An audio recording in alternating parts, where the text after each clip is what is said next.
Our last operation was a resounding success, and all thanks to you, Ray here of Solnari. In total, we apprehended 32 dregs of the Crimson Moon, and 67 accomplices. After all these years since the dynasty's fall, so many of them still linger on. Indeed, it cannot be denied.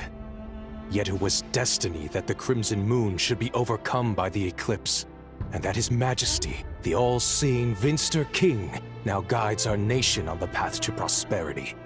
Conria has no further need for a dead moon. But alas, there will always be those who refuse to see the truth, choosing instead to romanticize the past. That's not entirely true. Much about the Crimson Moon era was worthy of remembrance, and that's exactly why they keep trying to see it restored. Many of its secrets remain unsolved to this day. As it happens, that's precisely the field of study my partner is devoted to. You still haven't told her what you really do for a living. Where would I even start? How do you tell someone that you're one of the King's hand-picked executioners? That your hands are steeped in blood? You didn't choose this life, any more than I did. Orphans like us don't get a say. But I'll sure as heck be the one to pay for it. Speaking of which, we need to be more rigorous in the way we identify direct descendants of the Crimson Moon. Someone, it seems, has strong opinions about my future plans. Most likely my marriage in particular. I have a feeling that we may soon become targets of the Crimson Moon's retribution. Your concerns are not unfounded. They've taken out many of our colleagues these past few years, and for that very reason. These are no helpless lambs we're leading to the slaughter. They're wolves in sheep's clothing. Take care, Ray here of Solnari. I look forward to toasting you at your wedding. Thanks, Thorkel. You look after yourself, too.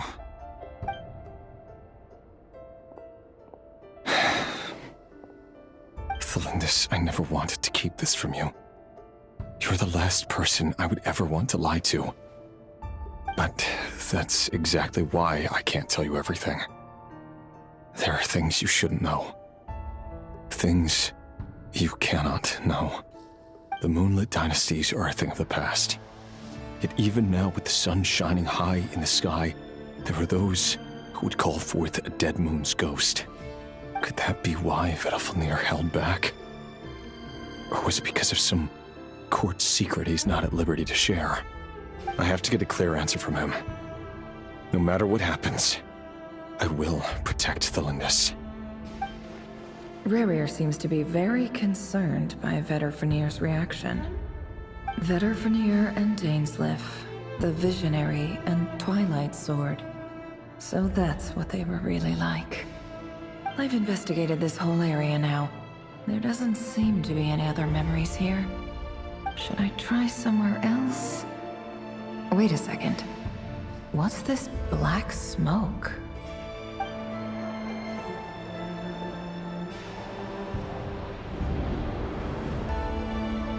So, he's late after all. Just you wait, Rerir. You're in for it. Big time. Are you waiting for someone, ma'am? Could I tempt you into buying some flowers? Oh, sure. Pick me out a pretty bunch if you would. Thank you. But I'm afraid none of them are as pretty as you.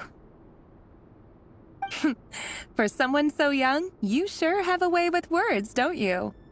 I'm only telling the truth. Look me in the eyes. You'll see I'm not lying. May we have a word in private?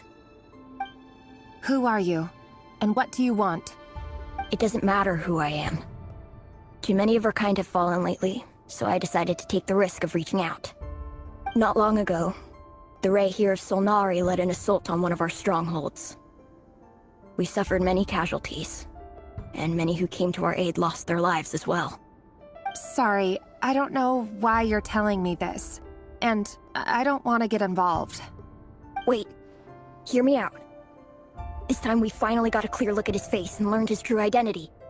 His name is Rerir, and he claims to be one of the King's guards. What did you say? A Cruel irony, isn't it? The man you're set to marry leads a double life as a brutal executioner. But surely, you must have caught a whiff of the blood on his hands. Why are you telling me all of this now? Simple. It's because... How strange. Rerir was nowhere to be seen in that memory. It clearly belonged to the Lindis. Rerir couldn't possibly know what happened if he wasn't even there. Why would her memories appear in his fragment? The ceremony won't last much longer. I think it's time to call it a day.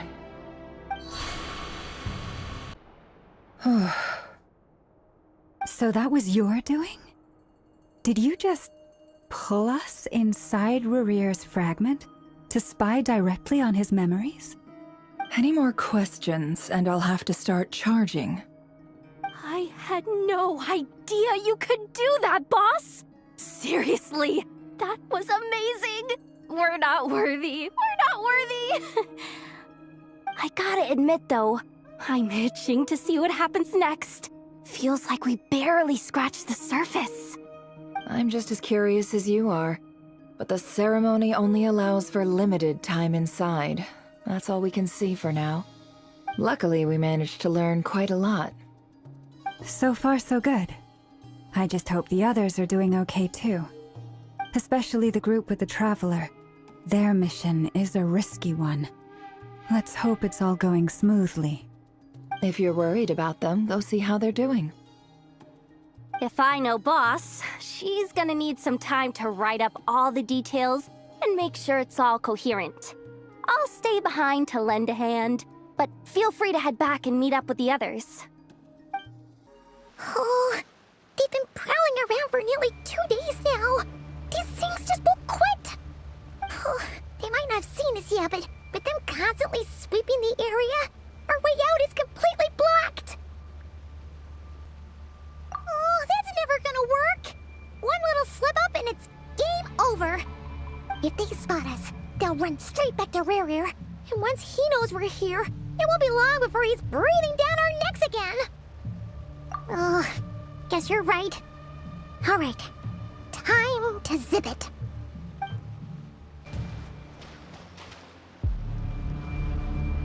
Oh, there's no end to these things!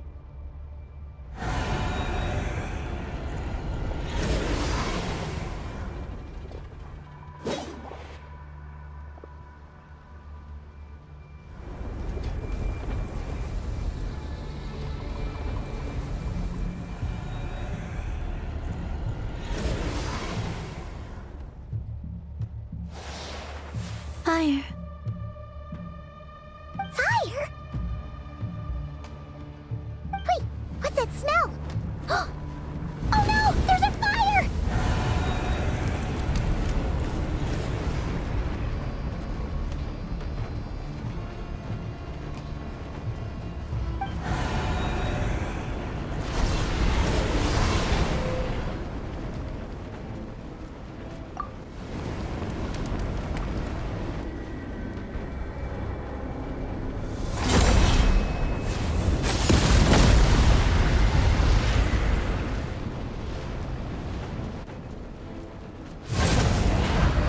Zandrone was right. You look weak, Columbina. The old you would never have let such lowly creatures bar your way. Word has it that you did something for the Tsaritsa, and that's why you've lost most of your power. Freedom comes at a heavy price, doesn't it? It's Arlecchino! You came! Hello again, Columbina. And greetings, guests of the House of the Hearth. It's been a while, Arlecchino.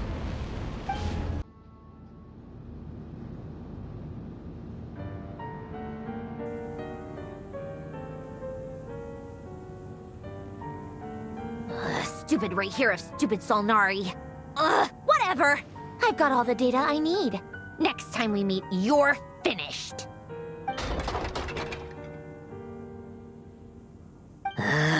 He sure doesn't pull his punches. Excuse me, do you need a hand? You can do me a favor by staying out of my way. Can't you see I'm busy? Wait a minute. I recognize that voice. Hello, Miss Sandrone. Father sent us over to help. How considerate of her. Hey, Fremine, get over here and help me fix this. Lenny, you do your thing. Just keep your sister away from my machines. Nearly every machine that cat girl touches ends up going haywire. Go put her on cleaning duty or something.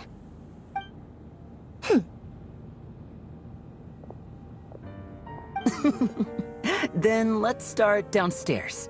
Fremine, we'll leave this place to you. You've got it. Wait a second. Pretty sure there's still some tea in the cupboard. If you want some, you'll have to make it yourselves.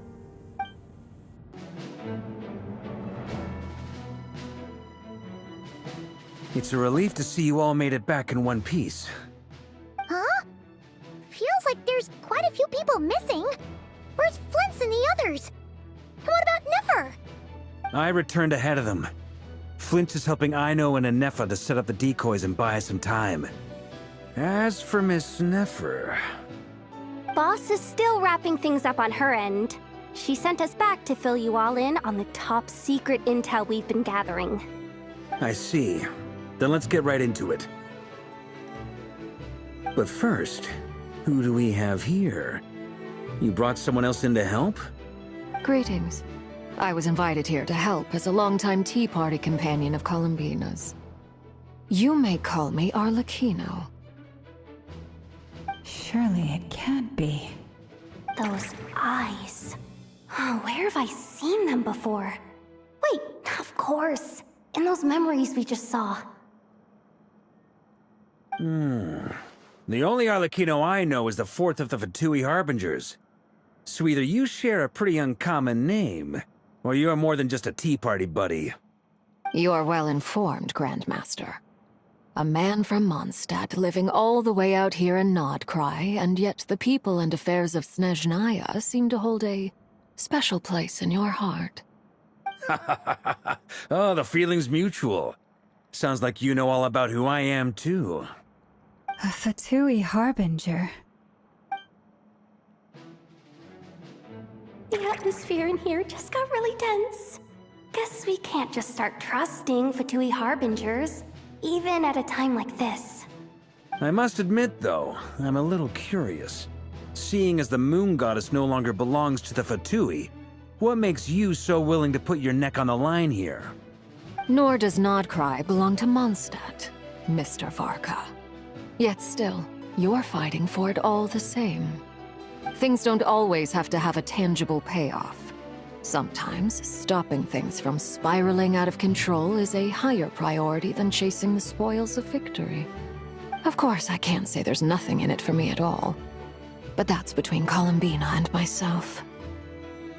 Forgive me. I don't mean to doubt you. It's just that the Fatui really have been the source of many of our troubles. We have our own way of doing things here in Nodcry. But ever since they arrived, the Fatui have treated us with nothing but hostility. I know there's been a lot of bad blood between us in the past. I've done my utmost to avoid friction whenever I could. But sometimes fundamental conflicts of interest simply can't be settled amicably. That's why I'm here solely in a personal capacity. This has nothing to do with the Fatui. As a gesture of good faith, I'll be frank. I can help Columbina track down the iridescent moon's marrow, which will help her restore more of her power. Anyway, what else is on the agenda? Let's begin. She says she'll be frank, then completely skips over the details. Looks like she doesn't want to give away too many secrets after all. But she clearly wants to change the subject. It'd be awkward if I tried to bring it up again now. I guess we'll just have to go along with it. She's the fourth of the Fatui Harbingers after all. One look and you can tell she's not someone you'd want to mess with.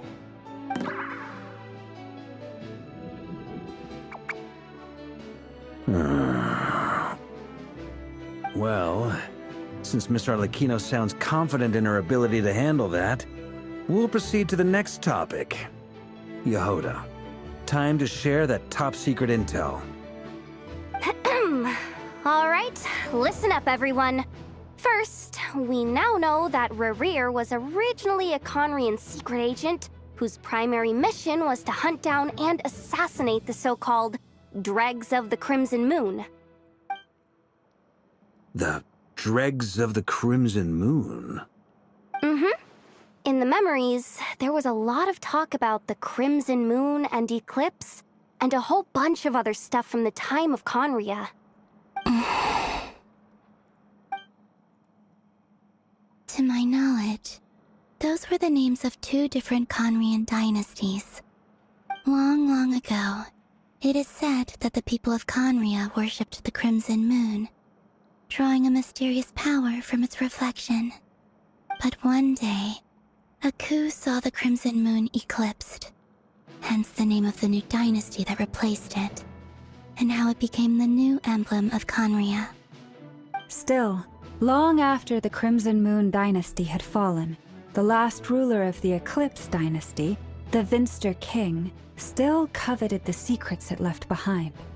So, he sent the Rehir of Solnari to secretly hunt down the Crimson Moon's few remaining followers. In those days, Rerir showed no signs of madness. In fact, he was as normal as any other person. Oh, and he had a fiancé, or at least a would-be fiancé, called Tholindis. What's the matter?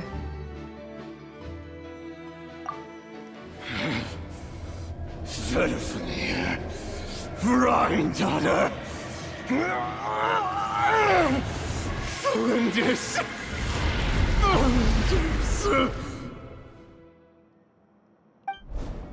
Interesting. Anything else? What about this would-be fiancé of his? Do we know anything about her? Well, she was a researcher at the Universitas Magistrorum, but it felt like she was hiding some kind of secret. Oh, and one more thing. For some reason, Rerir's fragment also contains some of Tholindis' memories, though only a very small portion. Well, no shortage of potential leads, I'll give you that. In any case, it sounds like we can conclude that while Tholindis was still around, Rerir appeared to be lucid and quite normal. Tholindis, it seems, must have been the one thing in this world that he couldn't let go of. Tell me, though, were these pure-blood Conrians we're talking about here? Why do you need to know that? Hold on. If she was a pure-blood Conrian... Oh yeah! Just like how it was with the captain! If we could somehow find her, do you think there's any chance Rerir might regain some of his sanity? It's possible, but it would take a miracle. We can't pin all our hopes on that. That merchant who never knows, Dori Sangama Bay. Maybe we could hire her to look into it. All right, then. Let's keep working in our separate teams. Traveler, Paimon, Kutar, and Miss Arlecchino will go look for the iridescent moon's marrow. As for the others... On the way over here, I noticed that the Wild Hunt monsters had grown even more frenzied in their search for Kutar. At this rate, the people living here will be in grave danger too. So I'm thinking of gathering together some of our followers to go wipe them out. I'll head back to the curatorium and meet up with the boss. Feels good knowing we've all got something to be getting on with. Given that the Wild Hunt has been a lot more active lately, the Lightkeepers have likely begun their own operations too. If that is the case, someone will need to pass the news on to Flint's. I'll hold the fort for now, then discuss our next move with Flint's, Aino, and Anefa when they get back. Alright then. Well, the clock's ticking. If that's everything, we'll be on our way. We'd better get moving too. We'll try to buy you as much time as we can. Relax. Just do your thing. Now, I decided to call in some backup since things are getting so hairy. Our reinforcements should be here any minute now. Stay safe, everyone. Dismissed.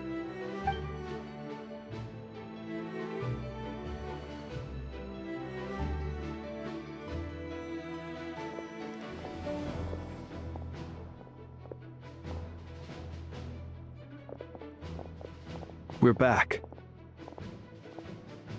Did we get here a little early? Or a little late? A tad late. The others have already set off. To summarize, our resident moon goddess has found us a new ally, and Boss Nefer has uncovered some promising info. Everything going smoothly on your end? Not great. I don't know how long we can stall them for. The decoys are getting taken out way faster than we imagined. I'm gonna make some more later, but I need a timeout first. I'm so tired right now. Oh, right! Nefa, could you fill in Uncle Varka on what we just discussed with Flint's? Sure. Uncle Varka, you previously told us about how when you went to investigate a source of the Wild Hunt in Amsvartnir, you discovered that it was just a diversion.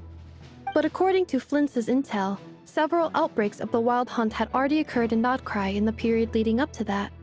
That was before Rerir had regained his body, when he was far from regaining his full strength. In other words, in theory at least, he still lacked the means to act in two places at once. Flint's, with everything that's been happening, the Lightkeepers across Notcry are rallying to fight back against the Wild Hunt. They're gonna need your help. I know, I'm sure you're capable of coming up with something far more effective than decoys. But for now, you should stay here and get some rest. And Nefa and I will head back over to Amsvartnir to see if there's anything I missed. I told you Uncle Varka would say that, didn't I? A deal's a deal. Not a word about my snack intake for the next week. Database updated. Reliability of Aino's predictions increased. What does that mean? They were betting on how you'd respond after hearing their intel. It's the obvious choice, isn't it? That's hardly worth betting on. We already decided that Nefa should go investigate the situation over at Amsvartnir on her own. You might as well stay here and keep watch. Someone needs to hang back and oversee our strategy meetings. And besides, you still haven't fully recovered from ambushing Rerir. So I've ended up with the easiest assignment. Well, I appreciate it, everyone. See you when you get back. Here, this will serve as a good spot to cross over. Arlecchino, hold up a second. Since you brought us all this way, would you mind telling us what you got planned? We still haven't got the slightest idea what's going on here. And if even Columbina doesn't know where the iridescent moon's marrow is, how do you? Simple. Because I am an inheritor of the royal bloodline of the Crimson Moon, and one of the last surviving embers of the Two Worlds' flames. Huh? Are you serious? As in, you're a descendant of that Crimson Moon dynasty we were just talking about? The one from ancient Conria? Your surprise is understandable. I was also taken aback when I first learned of it. But the more I thought about it, the more I realized the signs had been there all along. When I was young, I discovered I could wield a very special kind of fire. It coursed like blood through my veins and smoldered away inside my nerves. What's more, whenever I experienced strong bursts of emotion or drew too deeply on this power, it was like some kind of presence within the fire would begin to gnaw away at me, consuming me from the inside out. Exactly. That is why my hands are like this, too. At first, I saw it only as a curse, but once I became a harbinger, the Jester apprised me of the truth. Together with my own investigations over the past few years, there are several things that I have gradually come to understand. For instance, take the so-called Crimson Moon. In truth, it is nothing more than the shattered remnants of the iridescent moon, fused with the abyss to prolong its lifespan. Since this blood flame was bestowed upon me by the Crimson Moon, it is a fusion of the iridescent moon's former power and the corruption of the abyss. You all understand the nature of the Abyss well enough. I draw upon its power, and in return, it hungers for my soul. This strange blackness is the mark of corruption it has left behind. If I recall correctly, you once told me that if the corruption ever made it to your heart, you'd become a completely different person. Yes, and that's the reason I'm always careful not to push my power too far. It's essentially a never-ending tug of war. Whew. Sounds intense. Anyway, the rest of my story can wait. Is there anything else about the Crimson Moon or the Iridescent Moon that you're unclear about? Paimon has a question. So, the Crimson Moon that the Karians used to worship was actually the Iridescent Moon, right? Which was one of the three Moon Sisters. Does that mean that the Karians were to the Crimson Moon as the Frost Moon Scions are to the Frost Moon? So much of that history has been lost. We have no way of knowing exactly what they were like. But I would suspect that the Conrians weren't as devout in their moon worship as it might appear. The iridescent moon's remains simply served as their link to the Abyss. Later on, perhaps someone discovered a way to make direct contact with the Abyss. Or maybe there was some kind of ideological divide. Either way, a dissenting faction staged a coup and drove out the royal heirs of the Crimson Moon dynasty. Still, even with the dark sun looming high overhead, the Crimson Moon's glow never truly faded.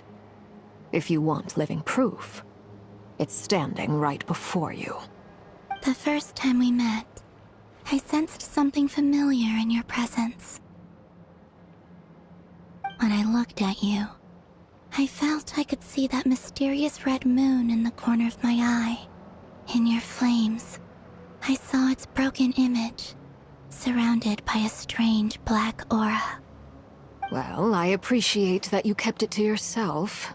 Much about the Crimson Moon is still a mystery, and I'd prefer not to end up as the object of an insane research project. Anyway, time is against us here, so if there's any other questions, they'll have to wait.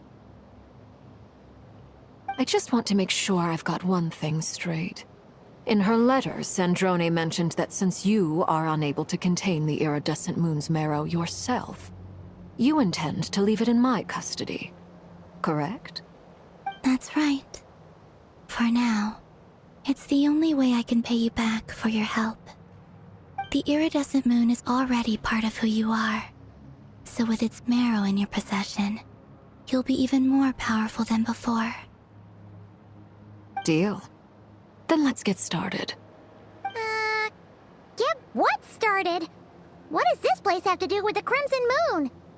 When I first became a Harbinger, the Jester gave me a book called Paranhari, also known as Leobranto Innamorato. You should be able to buy a copy next time you're in Fontaine. It's a love story set in the Crimson Moon era. But setting aside the tangled romances of its characters, it also records a few interesting details. In the Crimson Moon era, or so the story goes, there was an orphanage that received children from beyond the bounds of this world, and subjected them to a peculiar induction ceremony. Beyond the bounds of this world? For real? And what kind of induction ceremony? The Crimson Moon sages looked beyond this world for beings with powers that surpassed the gods. But fearing they might lose control, they subjected these children to a process of refinement. They made these children crawl up a fireplace and kept asking them, "Have you died? Did you see it?" Until they finally admitted to having died and seen a crimson moon. The adults embraced the children who passed the ritual, telling them, "Within the fireplace, you have traversed the flames between two worlds. Here and now, you are born anew." The book leaves much unsaid, but I suspect that this was their way of branding the children they had enrolled, leaving an indelible mark upon them so that they would forever live in the Crimson Moon's light. That explains why I can't sense the Crimson Moon's marrow in this world. It makes sense that it would be sealed in a special space that can only be accessed temporarily through some kind of ritual. But there's no fireplace here! Do you see a chimney anywhere? Oh, are we supposed to build it ourselves? Okay, fine. Paimon will go find some bricks. That won't be necessary. The fireplace is purely symbolic. The key to the ritual is crossing the flames between two worlds. In other words, the flames that burn within me. Those burned away by such flames leave behind a kind of ghostly afterimage in the world. In the days of Conria, people believed they could be used to bridge the gap between the two worlds of life and death. In short, I can open a passage to that space for you. That's the easy part. The catch is I'll need to stay on this side to keep the passage open, so I won't be able to come with you. Once you're inside, you'll have to find your own way. Very well.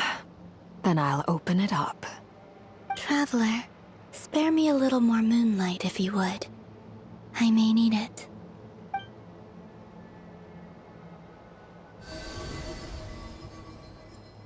Thank you. I feel like I've recovered some of my strength now. It should be enough to move us across short distances and confront whatever dangers might await.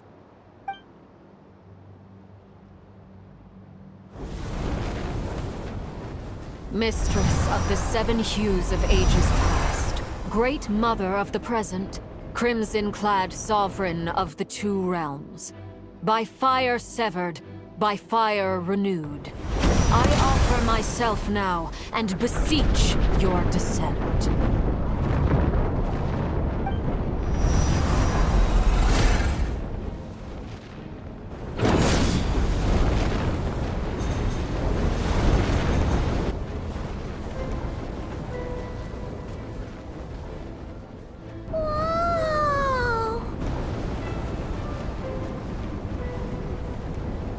One word of advice. As you're crossing over, no matter what voices you hear, do not answer. Got it! I sense a sinister gloom inside, but also the familiar light of the moon. I feel that I am about to meet an old friend who has changed beyond all recognition. All right, let's go.